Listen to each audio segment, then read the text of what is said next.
मित्रों नमस्कार। आज मैं बात करूंगा स्वामी विवेकानंद पर। स्वामी विवेकानंद 19वीं सदी के समाज और धर्म सुधार आंदोलन की कड़ी के अंतिम ऐसे विद्वान थे, ऐसे मनीषी थे जिन्होंने भारत की प्राचीन परंपरा और आधुनिक दोनों के मध्य एक सेतु का कार्य किया। उनके बारे में बताऊं उसके पहले थोड़ी सी बैकग्राउंड। जैसा आप जानते हैं कि 19वीं सदी का समाज और धर्म सुधार आंदोलन वह आंदोलन है जिसने भारत को आगे बढ़ने का और उत्थान का एक मार्ग दिखाया। क्योंकि जब सामाजिक और धार्मिक कुरीतियों और अंधविश्वास और पाखंडों में जकड़े हुए हमारे सोसाइटी अंधकार के युग से गुजर रही थी, उस समय 19वीं सदी के मनीषियों ने, इनमें प्रमुख तौर पर सबसे पहले जो नाम लिया जाता है राम मोहन राय का, दयानंद सरस्वती का। जो राम मोहन राय हैं, उन्होंने सीधे तौर पर एकेश्वरवाद की बात की और उपनिषदों को ही अपने दर्शन और धर्म का आधार बनाया। लेकिन स्वामी दयानंद सरस्वती ने वेदों को उस पर सबसे अधिक जोर दिया और वेदों के साथ जो उपनिषद वेदांग का ही मार्ग, तो वेद और वेदांग पर उन्होंने जोर दिया। किंतु उन्होंने साथ ही साथ जो भारतीय परंपरा में व्याप्त अंधविश्वास थे उनकी कटु आलोचना की। लेकिन विवेकानंद जो हैं वो एक भिन्न प्रवृत्ति के व्यक्ति थे। उनको ये बात समझ में आ गई कि खंडन मंडन से कुछ नहीं होगा, अपनी बात जो है आम आदमी तक पहुंचा करके किस तरह से उनका नैतिक उत्थान किया जा सकता है और उनमें आत्मविश्वास और आत्मबल पैदा किया जा सके। तो उन्होंने मूर्ति पूजा का प्रचार प्रसार तो नहीं किया, किंतु उन्होंने मूर्ति पूजा का विरोध भी नहीं किया। इवन उन्होंने कई बार जो विदेशों में उनके भाषण होते थे उसमें उन्होंने मूर्ति पूजा को जायज़ भी ठहराया और उन्होंने कहा कि भाई वैसे कोई ज़रूरत नहीं है। इन केस अगर कोई मूर्ति पूजता है तो मूर्ति क्या है कि वो आपको कंसंट्रेट करने के लिए, आपके चित्त को एक जगह स्थिर करने के लिए अगर एक ऑब्जेक्ट का प्रयोग किया जाता है तो कहीं कोई बुराई नहीं है। किंतु उन्होंने कहीं भी अंधविश्वासों को, पाखंडों को, तंत्र मंत्र को, इनको कभी जस्टिफाई नहीं किया, क्योंकि उनकी ये समझ थी कि खंडन में समय व्यर्थ करने से कोई लाभ नहीं होगा। तो विवेकानंद जो हैं वो इसी मामले में, जो डिस्टिंक्ट एक थिंकर हैं उस समय के, वो इसी मामले में हैं कि उन्होंने जो भारतीय प्राचीन परंपरा है और उसके साथ साथ जो उनका आधुनिक जो वर्तमान की जो है, तो वर्तमान और विगत के बीच एक सेतु का कार्य इनका चिंतन और इनकी गतिविधियां करती हैं। तो स्वामी विवेकानंद, जिनका मूलतः नाम नरेंद्रनाथ दत्त था, उनका जन्म कलकत्ता में 12 जनवरी 1863 को एक कुलीन कायस्थ परिवार में हुआ। उनके पिता का नाम जो है विश्वनाथ दत्त था, जो कलकत्ता उच्च न्यायालय में एक बहुत ही प्रेस्टिजियस, बहुत ही सम्मानजनक वकील थे। और इनके दादा दुर्गाचरण दत्त थे, जो दुर्गाचरण दत्त संस्कृत के एक प्रकांड, संस्कृत और फारसी के प्रकांड विद्वान थे, जो 25 वर्ष की आयु में ही गृह त्याग कर साधु बन गए थे। तो उनका जो एक बैकग्राउंड रही, तो उनकी आध्यात्मिक पृष्ठभूमि उनके पितामह से आती है।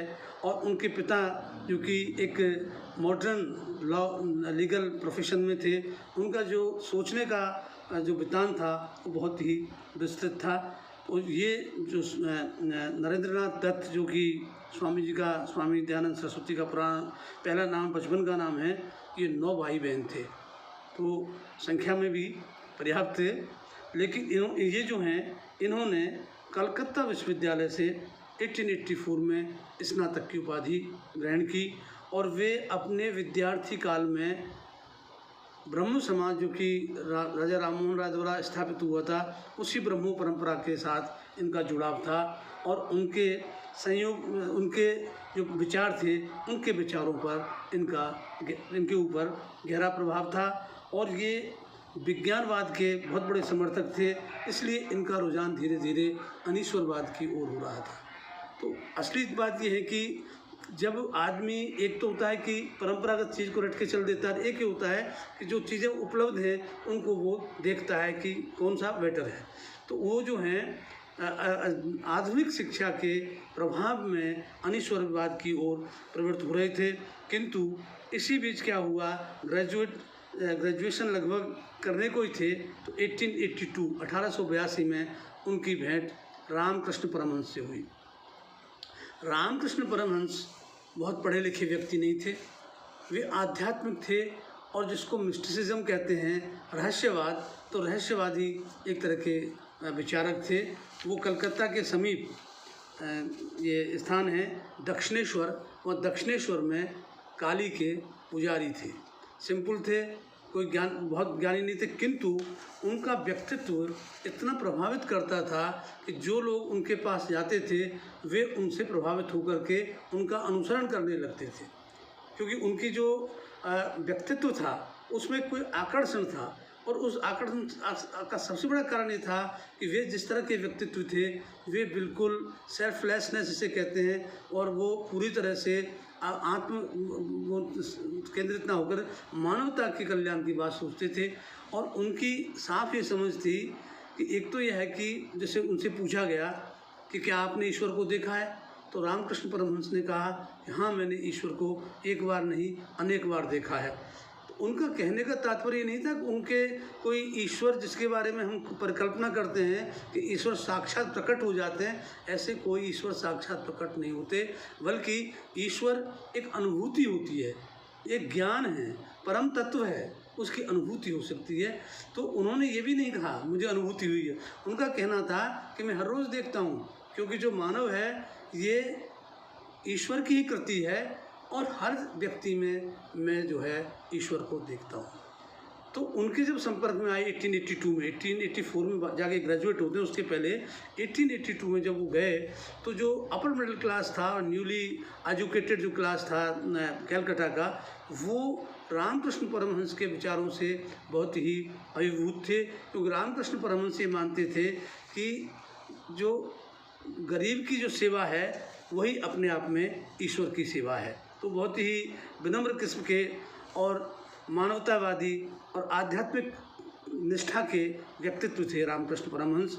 और वे ये मानते थे कि जो ईश्वर के उपासना के विभिन्न मार्ग हैं, ईश्वर की तलाश में, चाहे वो जो भी धर्म के नाम पर, संप्रदाय के नाम पर, पंथ के नाम पर, इन सब का मार्ग एक ही है, ये सब ईश्वर की ओर जाते हैं। इसलिए जो पूजा पद्धतियां हैं वे कोई एक दूसरे की मतलब विरोधी नहीं है, बल्कि वे उनका लक्ष्य एक ही है। इसलिए उनके बीच में किसी तरह का अंतर्विरोध और कॉन्ट्रडिक्शन और कॉन्फ्लिक्ट नहीं होना चाहिए। तो उन्होंने एक जो मानवता का पाठ पढ़ाया। उन्होंने भी, रामकृष्ण परमहंस ने भी, चाहे वे काली के पुजारी थे, किंतु उन्होंने भी वेदांत और उपनिषद दर्शन को अपना के पक्षधर थे वे, और वे एकेश्वरवाद के भी समर्थक थे। एकेश्वर के बाद के समर्थक विवेकानंद भी हैं। उनका जो सबसे अधिक जोर था वो था नैतिक मूल्यों के, मैं रामकृष्ण परमहंस की बात कर रहा हूँ, नैतिक मूल्यों के संवर्धन के ऊपर वो जोर देते थे। साथ ही साथ दया, प्यार, विनम्रता, सेवा और मानवता, ये सभी जो हैं इनके समर्थन करते हुए वे सभी प्रकार की संकीर्णताओं का विरोध करते थे, चाहे वो ऊंच नीच के आधार पर, चाहे धर्म के आधार पर। जो दूसरों के साथ भेदभाव किया जाए, वो मानव के साथ अगर आप भेदभाव करते हो तो ईश्वर के साथ वह भेदभाव है। इसके अलावा वो जो हैं ये मानते थे कि आत्मबोध और आत्मानुभूति जो होती है वो ज्ञान की उच्चतम अवस्था है। यदि आप स्वयं उस ज्ञान से संतुष्ट हैं और आपको उसका एहसास होता है तो आपकी ये उच्च अवस्था में पहुँच जाते हैं। उनका कहना था कि गरीब पर दया मत करो, जो आवश्यकता वाला दया मत करो, दया के बजाय सेवा करो।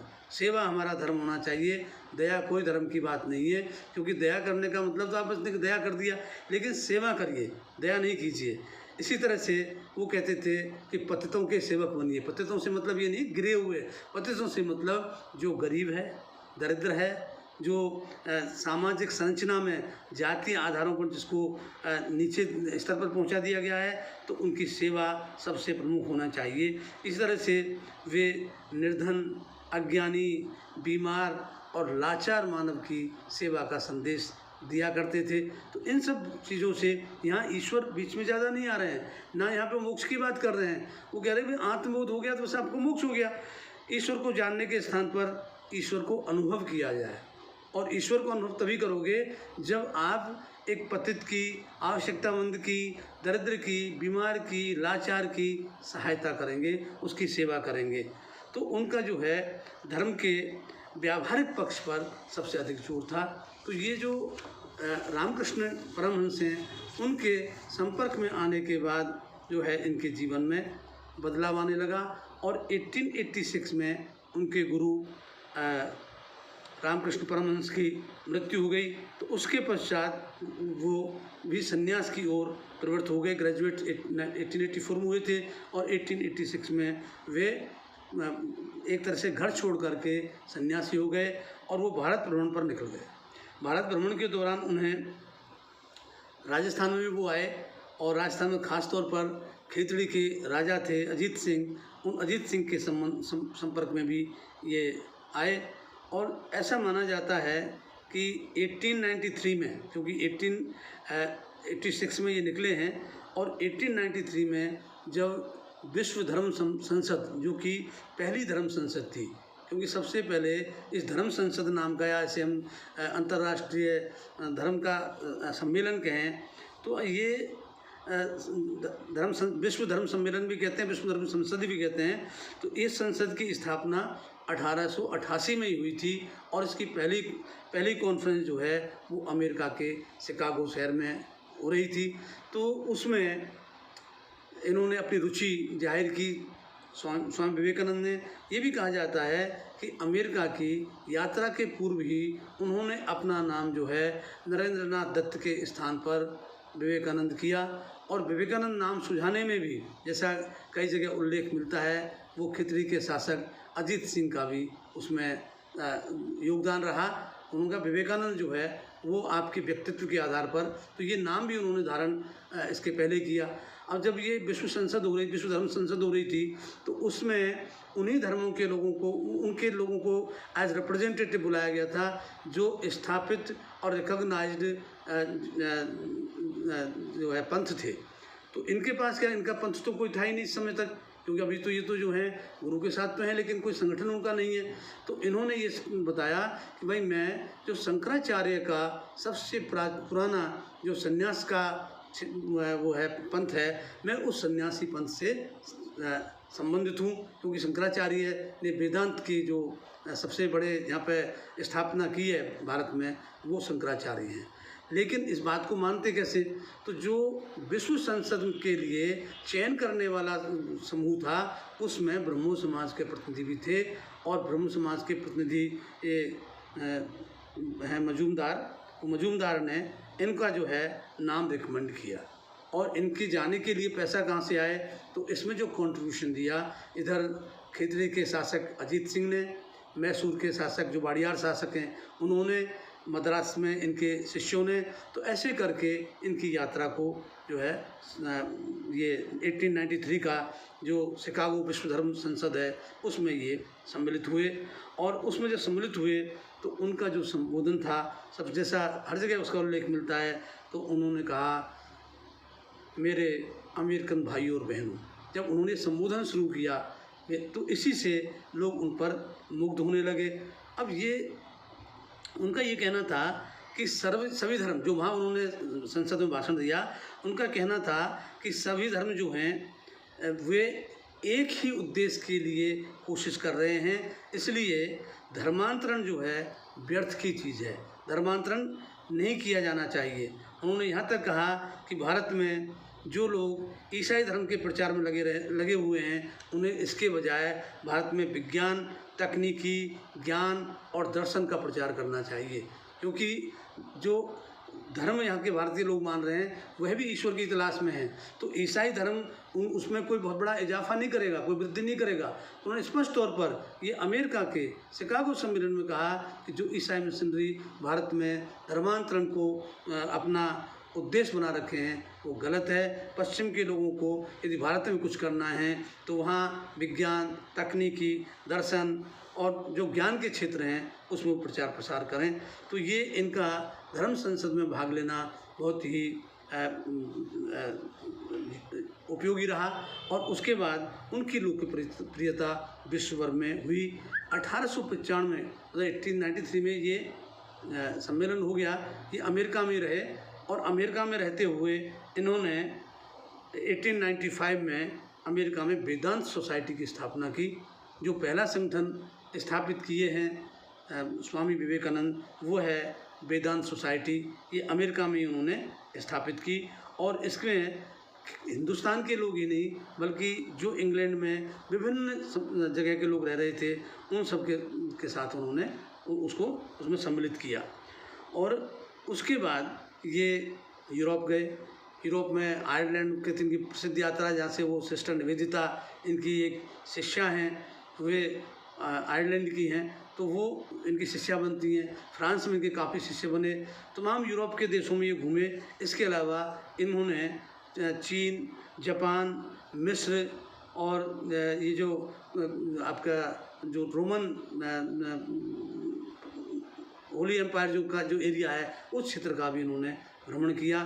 तो इन्होंने काफ़ी घूमने के बाद 1897 में वे वापस लौटे और स्वदेश लौटने पर उन्होंने रामकृष्ण मिशन की स्थापना की। और रामकृष्ण मिशन की स्थापना में करते हुए कलकत्ता के नज़दीक बेलूर नामक स्थान पर बेलूर मठ की स्थापना की। और बेलूर मठ के अलावा इनका महत्व जो सबसे प्रमुख जगह वही उनके कार्यकाल में थी। और 1897 में रामकृष्ण मिशन की स्थापना के बाद उस खास तौर पर मद्रास, बॉम्बे और कलकत्ता ये जो 3 प्रेसिडेंसी शहर थे या हम कहेंगे बड़े क्षेत्र थे, इन क्षेत्रों में रामकृष्ण मिशन की स्थापना हुई। रामकृष्ण मिशन की स्थापना संपूर्ण भारत में हो गई। तो इन्होंने एक नए दर्शन के साथ और एक ऐसे वाइब्रेंट को लेकर आए जिसमें सारी संकीर्णताओं को इन्होंने अलग किया। हमें गर्व तो होता है कि उन्होंने जो है विश्व धर्म संसद में अपने झंडे गाड़े, लेकिन उन्होंने क्या कहा और उनसे हमने क्या सीखा और कितना हमने अपने व्यवहार में उतारा, ये एक अलग प्रश्न है।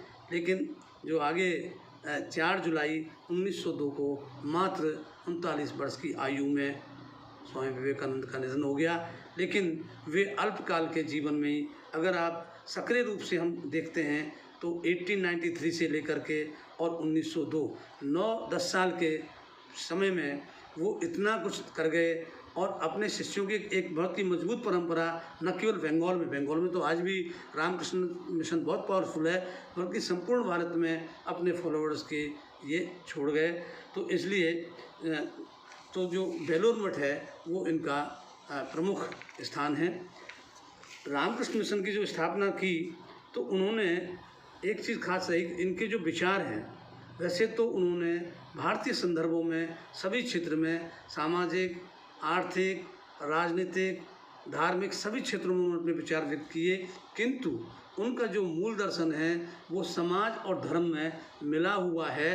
तो जो खास तौर पर उनके विचार सबसे ज़्यादा उल्लेखनीय हैं वे धार्मिक और सामाजिक विचार हैं। इसके अलावा उनके राजनीतिक विचार भी हैं किंतु वे बहुत सीमित हैं और वो जो राजनीतिक विचार निकलते हैं वो भी उनके सामाजिक विचारों से निकलते हैं। तो इन्होंने जो सबसे बड़ी बात की उसमें ये था कि जो धर्म पूजा पद्धतियाँ हैं वे सभी एक हैं, वो एक होनी चाहिए। और वे मानते थे कि मानव जो है वो विश्व बंधुत्व का एक अंग है। तो विश्व बंधुत्व के रूप में ही अपने आप को देखो। आजकल हमारे संकीर्ण लोग भी ये तो बार बार कह देते हैं वसुधैव कुटुंबकम। अरे तुमको कुटुंबकम का पता भी है क्या वसुधैव और क्या है? तुम जिस संकीर्णताओं से बात करते हो तो तुम जो अपने मनीषी हैं उन मनीषियों का भी अपमान करते हो। तो इनका ये कहना था कि भाई सभी पूजा पद्धतियाँ हैं उनमें एकता है, क्योंकि एक वो ईश्वर तक पहुँचना चाहते हैं। इसलिए धर्मांतरण जैसा कार्य व्यर्थ है। दूसरा बात, उन्होंने किसी भी पंथ की आलोचना नहीं की, मूर्ति पूजा का खंडन भी नहीं किया, लेकिन मूर्ति पूजा का उन्होंने उपदेश भी नहीं दिया। उन्होंने जो उपदेश दिया वो अद्वैत दर्शन का जो एकेश्वरवाद है, उस एकेश्वरवाद के ही उपदेश दिए।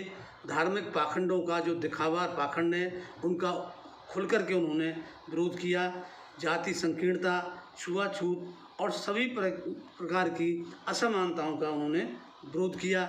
और उनकी समझ ये थी कि जाति जो है वो एक सामाजिक संगठन है कायदे से देखा जाए तो, और उसे धर्म के साथ जोड़ना तो बहुत बड़ी मूर्खता है, क्योंकि धर्म जो है वो मानव के लिए है, वो जातियों के लिए नहीं है। तो जातीय आधारों पर धर्म की बात करेंगे तो उसका कोई मतलब नहीं है। फिर उनका ये था कि जो सभी मनुष्य हैं एक ही ईश्वर की संतान हैं, इन सभी में समान रूप से दैविक शक्ति है, मतलब दैविक रूप के धारक हैं। प्रत्येक व्यक्ति जो है वो अपने आप में ईश्वर है। इसके अलावा ये अपने गुरु के पद चिन्हों पर चलते हुए गरीब, निराश्रित, पतित, दलित, इन सबको वो कहते थे आओ हम एक हैं। इतना ही नहीं, उन्होंने जैसे कहा कि मूर्ति के सामने दीपक जलाने, शंख फूंकने, घंटियां बजाने जैसे दिखावटी पाखंडों को फेंक दो। ये विवेकानंद ने आह्वान किया। शास्त्रों का अध्ययन और साधनाओं और ज्ञान के अहंकार को फेंक दो। आगे वो कहते हैं कि यदि गांव-गांव जाओ, गांव-गांव जाकर अपना जीवन गरीबों की सेवा में समर्पित करो।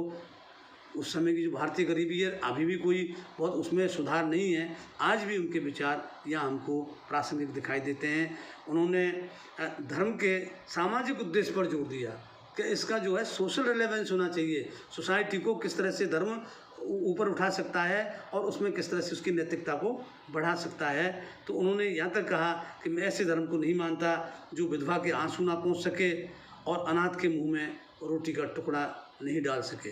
तो उन्होंने कहा पहली आवश्यकता है कि जो ज़रूरतमंद है, जो दीनहीन है, उसकी मदद करना। वो ये भी कहते थे वही महात्मा हैं जिसका दिल गरीब के लिए धड़कता है, नहीं तो दुरात्मा है। शिक्षितों को उन्होंने लताड़, उनके विचारों को पढ़ेंगे तो शिक्षित जो थे भारतीय, उन्होंने लताड़ लगाई। जो लोग गरीब के खर्चे पर शिक्षा प्राप्त कर उनकी परवाह नहीं करते, वे उनकी उन्होंने आलोचना की। यही नहीं, उन्होंने ये भी कहा कि उच्च वर्ग जो है, भारत का उच्च वर्ग उस समय वो भौतिक और नैतिक रूप से मृत है, डेड है, मर चुका है यहाँ का उच्च वर्ग। अगर कहीं आशा है तो भारत की आशा जनसाधारण में है। यही इसके साथ ही वो जो हैं दबे कुचले, दलित, दरिद्र, वंचित और पतित लोगों की शिक्षा पर उन्होंने सबसे अधिक जोर दिया। उनका कहना ये था कि शिक्षा, यदि हम भारत के लोगों को, गरीबों को शिक्षित कर सके तो बहुत बड़ा उपकार होगा राष्ट्र हितों में। और यहाँ के जो लोग हैं जब शिक्षित होंगे तो वो एक सबल राष्ट्र का सपना पूरा कर सकेंगे। और उनकी एक शिष्या, ये सिस्टर निवेदिता, जिनका असली नाम मार्गरेट नोबल था, वे मार्गरेट नोबल जो हैं उन्होंने भारत में उन्हीं के साथ शिक्षा का कार्य आरंभ किया। और आज भी उनके जो शिक्षा का योगदान खासतौर पर बंगाल, बिहार, उत्तर प्रदेश, इन क्षेत्रों में काफ़ी कुछ उनका रहा। तो जो स्वामी विवेकानंद थे वे एक सशक्त, बहादुर और गतिशील भारत बनाने के पक्ष थे। गतिशील जो शब्द का प्रयोग कर रहे हैं वो डायनेमिक कंट्री। और डायनेमिज्म ये वो नहीं है कि आप जो है एक कठमुल्ला बात पर रह गए, क्या कि समय के साथ परिवर्तन करिए। उसी तरह से राष्ट्रीय जीवन के उत्थान में वो धर्म और आध्यात्म के साथ साथ मानव कल्याण को ही धर्म मानते थे। तो वे मानते थे कि राष्ट्रीय जीवन का उत्थान जब भी होगा जब आध्यात्मिक और नैतिक गुणों का विकास हो। इस तरह से मानव के हर क्षेत्र में वे स्वतंत्रता के पक्षधर थे। उनका ये कहना था कि जो इक्वलिटी और लिबर्टी, स्वतंत्रता और समानता, ये दो मूल मंत्र हैं। किसी भी सभ्यता और संस्कृति को विकसित करना है तो वहाँ आपको स्वतंत्रता और समानता देनी होगी। तो नहीं तो जिन संस्कृतियों में समानता और स्वतंत्रता नहीं है वे संस्कृतियाँ नष्ट हो जाती हैं। तो उन्होंने साथ में उन्होंने जो उनके प्रवचन हैं, उन प्रवचनों में वे अक्सर कर जो भारतीयों में व्याप्त अनेक जो कमजोरियां थी, जो कायरता थी और आलस्य था, उसके लिए वे लताड़ते थे। उनकी का कहना था शारीरिक, बौद्धिक और आध्यात्मिक रूप से कमज़ोर करने वाली चीज़ों को विष की तरह त्याग दो। प्रत्येक व्यक्ति को समझिए कि शारीरिक, बौद्धिक और आध्यात्मिक रूप से जो चीज़ें कमज़ोर करती हैं उन सब बुराइयों को छोड़ ही देना चाहिए। सत्य ही बलकारक है। जब ये तो झूठ का खैर ज़्यादा बोलबाला है इस समय, तो और झूठ है, हमारे नए प्रजातंत्र ने झूठ ही सुखाया है। सत्य ही बलकारक है, सत्य शुद्ध है और सत्य ही संपूर्ण ज्ञान है। तो सत्य जो है वो सबसे प्रमुख है। तो सत्य का तो हमारा नारा भी है। वे ऐसे धर्म में विश्वास करते थे, उनका कहना था कि जो हमें स्वयं में आस्था रखने, एक राष्ट्रीय सम्मान एवं गरीबों को भोजन खिलाने, शिक्षित करने और आसपास के कष्टों को मिटाने की शक्ति प्रदान करे, वो है धर्म, जिससे कि हम खुशहाल बने। धर्म में विद्यमान अकर्मण्यता, निष्क्रियता को समाप्त करना चाहते थे। और उनका ये कहना था कि ईश्वर भक्ति, शास्त्र भक्ति, मुक्ति ये सब बेकार हैं। वो कहते हैं मैं हजारों नरकों में जाने को खुशी से तैयार हूँ यदि मैं अंधकार में डूबे देशवासियों को बाहर निकाल सकूँ, उन्हें अपने पैरों पर खड़ा कर सकूँ एवं कर्मयोग की भावना से उन्हें प्रेरित कर सकूँ। उनका अंत में था कार्य ही पूजा है। ये नहीं है कि जो एक नारा चलता है पूजा ही कार्य है, कार्य ही पूजा है। तो उनका कि जो वर्क है, वर्क इज वर्शिप, ये कहाँ से आया, ये इस पर सबसे ज़्यादा विस्तार से ये स्वामी विवेकानंद ने विमर्श किया है। विचार और कर्म की स्वतंत्रता, अब जो मैं बात कर रहा था, वो जीवन की एकमात्र शर्त है। और जहाँ स्वतंत्रता नहीं तो मनुष्य की नस्ल है, संस्कृति है और राष्ट्र है, उसका पतन हो जाता है। जैसे ईश्वर स्वतंत्र है वैसे ही मानव स्वतंत्र है। इसलिए जब ईश्वर से हम डरते हैं तो ईश्वर के जो हम अंश हैं तो हमें भी भय मुक्त होना चाहिए। यदि हम भय मुक्त होंगे तभी हम जो है अपना विकास कर सकेंगे। अगर हम डरेंगे, भयभीत रहेंगे तो हम आगे नहीं बढ़ सकते। हम जीवित तो रह सकते हैं कीड़े मकोड़े की तरह, लेकिन एक मानव बन के राष्ट्र उत्थान में कोई खास भूमिका नहीं अदा कर सकते। उन्होंने राजनीति पर सीधे तौर पर बहुत कुछ नहीं बोला। उसका कारण ऐसा नहीं था कि वो डरे हुए थे, बल्कि वे मानते थे कि भारत की जो स्थितियां हैं वे अभी इसके अनुकूल नहीं हैं जिससे कि राजनीति की बात की जा सके। किंतु आप देखें उनके कुछ ऐसे दृष्टांत मिलते हैं जब 1899 मतलब इन्होंने 1897 में रामकृष्ण मिशन बनाया है। 1897 में भारत में भयानक अकाल और महामारी, जिसमें प्लेग और हैजा जैसी बीमारियां फैली हुई थी, उस समय उन्होंने अपने एक शिष्य कहें या साथी कहें, अखंडानंद जी को एक पत्र लिखा और उसमें कहा कि आज जब मानवता त्राही त्राही कर रही है अकाल और महामारी से, तो कांग्रेस कहाँ है, कांग्रेस के काम करने वाले कहाँ हैं, क्योंकि 1885 में कांग्रेस बन गई। और उन्होंने कहा क्या कांग्रेस वाले इसी बिना पर मांग करते हैं कि जो राज सत्ता है, भारत की राज सत्ता हमें दे दो। उन्होंने एक बात ये कही। ये जब विदेश से लौटे थे 1897 में और उन्होंने रामकृष्ण मिशन की स्थापना की प्रक्रिया ही चल रही थी, तो उनसे एक प्रोफेसर मिले। और प्रोफेसर तो बाद में हुए, उस समय वो लॉ के स्टूडेंट थे और बाद में पटना यूनिवर्सिटी में लॉ के प्रोफेसर हुए, कामाख्या प्रसाद मित्र करके। तो मित्रा जो हैं, तो कामाख्या प्रसाद मित्रा के सामने यंग विद्यार्थी इनसे मिलने गए थे, भाई विदेश से लौटे हैं, इनका बड़ा नाम है। तो उन्होंने कहा अभी इस देश को सबसे बड़ी जो आवश्यकता है वो बम की आवश्यकता है, कि बम की संस्कृति की बात भारत में क्रांतिकारी करने लगे थे। तो ये क्रांतिकारी में समर्थक भी थे। इन्हीं के छोटे भाई भूपेंद्र नाथ युगांतर नामक पेपर के प्रथम संपादक थे। युगांतर जो कि एक क्रांतिकारी अखबार था। तो इस तरह से हम देखते हैं कि इनका राजनीति में चाहे इन्होंने कोई खास नहीं किया, किंतु ऐसा भी नहीं है कि वे राजनीति से अलग रहे हों, बल्कि उन्हें हम और विस्तार से देखें तो उनका कहना ये था कि जो अगर हम इस राष्ट्र को सबल बनाना चाहते हैं तो हमें सबसे बड़ी बात ये करनी होगी, एक तो स्वतंत्रता और समानता के मंत्र को अधिक से अधिक इसका विस्तार करना होगा। दूसरा क्या है कि जो विचार क्रिया है उसके लिए आवश्यक है कि कोई उसके साथ साथ कार्यवाही भी की जाए। केवल सोचने से काम नहीं चलेगा, हमको आगे मैदान में जाना है, फील्ड में जाना चाहिए। और उनके जो बार बार उन्होंने इस बात पर जोर दिया कि जो उच्च वर्ग है उससे आशा मत करो, क्योंकि उसकी आवश्यकताओं की पूर्ति हो रही है, वो कुछ नहीं करेगा, वो डेड है। और जो सामान्य जन हैं, जिनको शिक्षा चाहिए, स्वास्थ्य चाहिए, जिनको भोजन चाहिए, ये जो जिनकी रिक्वायरमेंट है, उन्हीं पर हमको अधिक भरोसा करना पड़ेगा। वे भारत को आध्यात्मिक पृष्ठभूमि के साथ साथ पश्चिम की जो प्रगति थी उसको जोड़ना चाहते थे। उन्होंने इधर लिखा भी है कि भारतीय धर्म के साथ यूरोपीय समाज बनाया जाए, मतलब भारतीय धर्म हो और समाज यूरोपीय हो, उनको जो है अगर उनका जो कॉम्बिनेशन हो जाए तो वो सबसे बेहतर होगा। दूसरी बात, वो जो ये रेशियल और ये जातीय और नस्लीय जो और राष्ट्रीय जो संकीर्णता हैं, उनसे वो मुक्ति चाहकर मानते थे कि अलग थलग रहकर कोई राष्ट्र जो है विश्व समूह के साथ मिलकर मिले बिना अपना विकास नहीं कर सकता, तो उसे विश्व बिरादरी के साथ मिलना ही होगा।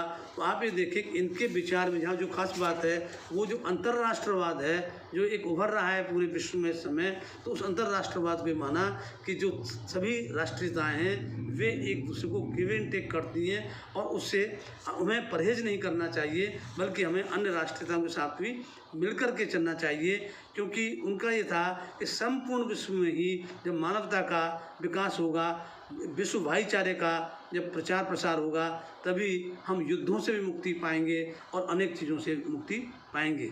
गतिशीलता उनका क्या था, गतिशीलता जो है, डायनामिज्म, तो ये जीवन का लक्षण है। अगर आपकी सोसाइटी में, आपके चिंतन में, दर्शन में, आपके धर्म में अगर गतिशीलता नहीं है, डेड है वो, तो फिर वो जीवन का लक्षण नहीं है, वो मौत का ही लक्षण है। इस तरह उन्होंने इवन वो यहाँ तक लिखे, उनको सारे विचारों से अच्छी तरह परिचित थे। उनका कहना था अभय जो है निर्भीक होने पर जोर दिया, और उन्होंने कहा कि मानव दुखी पापी नहीं बल्कि देवीयता या देवित्व का भाग है, उसे किसी भी चीज़ से क्यों डरना चाहिए। इसके अलावा उन्होंने एक जगह ये भी कहा था, एक बार ये लिखा है उन्होंने कि मैं एक समाजवादी इसलिए नहीं हूँ, वो अपने आप को समाज वगैरह, मैं तो समाजवादी भी हो जाऊँगा, मैं एक समाजवादी इसलिए नहीं हूँ कि यह एक उत्तम व्यवस्था है। मैं सोशलिज्म की बात इसलिए नहीं कर रहा कि कोई श्रेष्ठ व्यवस्था है, किंतु रोटी नहीं होने से पाव रोटी का आधा टुकड़ा होना अच्छा है। उनका कहना है कि समाजवाद जो है ये भी एक नई व्यवस्था है, और ये तो सुनिश्चित करती है अगर पूरी रोटी नहीं दोगी तो आधा टुकड़ा तो ये दे ही देगी। साथ में साथ उनका कहना था कि अन्य अनेक व्यवस्थाओं को आजमाया जा चुका है, यदि इस व्यवस्था को भी आजमाया जाता है, क्योंकि सोशलिज्म की जो विचारधारा है वो तो 19वीं सेंचुरी के प्रारंभ में ही, वैसे तो उसके अंश तो 18वीं सेंचुरी के बाद से ही दिखने लग जाते हैं यूरोपियन सोसाइटी में। फ्रांस की क्रांति के बाद का जो विचार है वो सोशलिज्म की ओर उसका प्रसार है। उसका 1848 में तो सोशलिज्म एक प्रभावी विचारधारा के रूप में यूरोप में उभरी है। उसके बारे में ये कहते हैं कि अगर मैं समाजवादी इसलिए नहीं हूँ कि उत्तम व्यवस्था है, मैं इसलिए समर्थन करता हूँ कि ये जो है अगर पूरी रोटी नहीं तो पाव रोटी का आधा टुकड़ा देगी। और उनकी जो शिष्या हैं सिस्टर निवेदिता, उन्होंने उनके भारत के बारे में जो राष्ट्रवादी विचार हैं बहुत ही संक्षेप में, और मैं उसमें से कुछ एक्सट्रैक्ट लिए हैं, उनको मैं आपको बताऊं। उन्होंने ये लिखा कि उनकी पूजा की रानी उनकी मातृभूमि थी। वह कहते हैं, भारत क्या तुम इस सर्वनाक कायरता से वह स्वतंत्रता प्राप्त कर सकोगे जिसे पाने के योग्य केवल वीर और बहादुर लोग ही होते हैं। हे वीरवर, साहसी बनो, इस बात का गर्व करने का साहस करो कि तुम भारतीय हो, इस बात का गर्व करो कि आप इंडियन हो। ये वो नहीं है कि गर्व से कहो मैं हिंदू हूँ ना, उन्होंने ये कहा ही नहीं। ठीक है, वो हिंदू धर्म को ही थे, हिंदू धर्म को ही वो डिफेंड करते थे, बट ही नेवर टोल्ड कि गर्व से कहो मैं हिंदू हूँ। वो उनका कि इस बात का गर्व करने का साहस करो कि तुम भारतीय हो, और अभिमान के साथ घोषित करो कि मैं भारतीय हूँ। प्रत्येक भारतीय मेरा भाई है। तुम कहो अबोध भारतीय जो हैं, सबसे नीची जाति का भारतीय मेरा भाई है। भाई कहो कि भारत भूमि मेरे सबसे बड़ा स्वर्ग है, भारत की भलाई मेरी भलाई है। तो इस तरह से उन्होंने एक राष्ट्रवादी विचार संपोषित किया और उन्होंने जो हिंदू धर्म में जो लेथार्जी, जो आलस, जो कायरता ये सब चल रही थी, उसको उन्होंने ललकारा। उन्होंने कहा कि केवल ईश्वर पर डिपेंड होकर के, अरे पहले समझ तो लो, महसूस तो कर लो। ईश्वर जो है वो महसूस करने की चीज़ है, ईश्वर को एक आत्मसात करने की चीज़ है। और किस तरह से उनसे आप मानवीय गुणों का विकास करते हैं, तो आध्यात्मिक से जो उनका तात्पर्य है वो नैतिक से है, और नैतिक का अर्थ मानवीय गुणों से है, मानवता से है। तो स्वामी विवेकानंद 19वीं सदी और 20वीं सदी के जंक्शन पर, क्योंकि 1897 में वे रामकृष्ण मिशन की स्थापना करते हैं और 1902 में उनकी मृत्यु हो जाती है। इस अल्पकाल में उन्होंने सोते हुए भारतीयों को जगाया और एक जो है रेडिकल नेशनलिज्म जिसे कहें, तो रेडिकल नेशनलिज्म को उन्होंने जो है संपोषित किया। इस तरह से उनके का जो योगदान है वो न केवल धर्म और दर्शन के क्षेत्र में है, बल्कि उनका योगदान राष्ट्रवाद के विकास में हमेशा याद किया जाएगा। नमस्कार।